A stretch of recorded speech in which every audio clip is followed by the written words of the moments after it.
žinot, kas pavaizduota nuotraukai?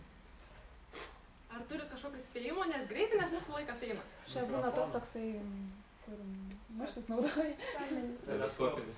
Teleskopas. Tai labai panašu, bet iš tikrųjų visiškai ne. Tai yra susukama keptuvė, šiaip jau kaip bebūtų keista. Tai va norim užakcentuoti tokią savo problemą, kad kartais susidurėme ir muziejuose su tokia problema, kad nežinome, kas per daiktas ir kuris naudojamas.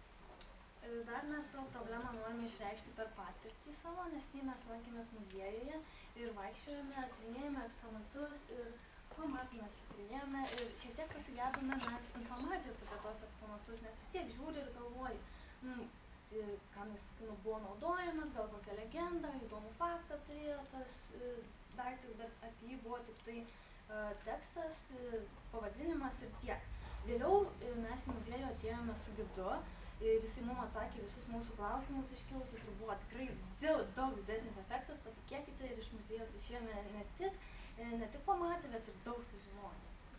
Taigi, kad taip daugiau nebepasikartotų, mūsų sprendimas yra mini muziejaus gidas mūsų telefone, kuris pateiktų informaciją ne tik tekstiniu formatu, bet ir audio, kuriame būtų informacija visa sugrupuota, kad tu galėtum pasirinkti tik tai, kas tau įdomu, ir tai nebūtų ilgas kažkoks tekstas, kurį tu ilgai ir nuobodžiai turėtum skaityti ir nieko neatsimintum.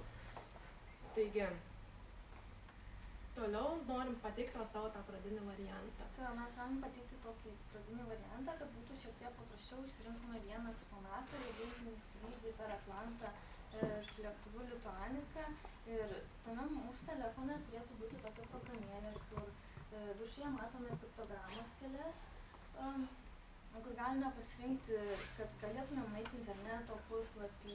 Vėliau galime, antra piktograma yra, kad galėtumėm pasirinkti žemėlapį viso muziejaus, kad labiau gaudytumėmės, orientuotumėmės, kad galime keliauti ir panašiai. Vėliau galime tai įtraukti į savo mėgstamiausiuosius.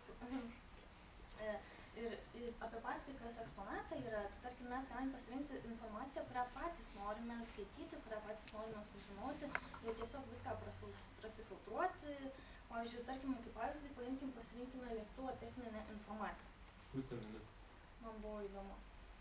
Tai va, vėliau išmetam mums tą langelį, kur galime pasižiūrėti apie variklį, apie sparnus ir, tarkime, pasirinkome ant sparno, paspaudžiame ir mums galime paskaityti apie visą informaciją, bet tai šiek tiek neįlinė informacija, galėčiau pasakyti, skaityti apie sparną lėktuvo. Ar namie sėdėdami, kad nors skaitytumėt. Tai va. 15 sekundžių.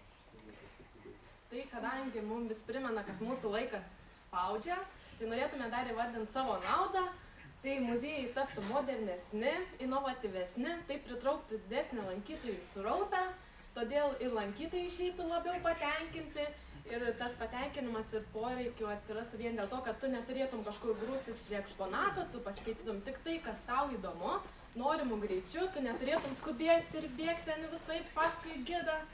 Tai va, ir lengvai įsidėmėtum informaciją ir išeitum daug sužinojęs, manau. Gerai, ačiū labai. Nu ką,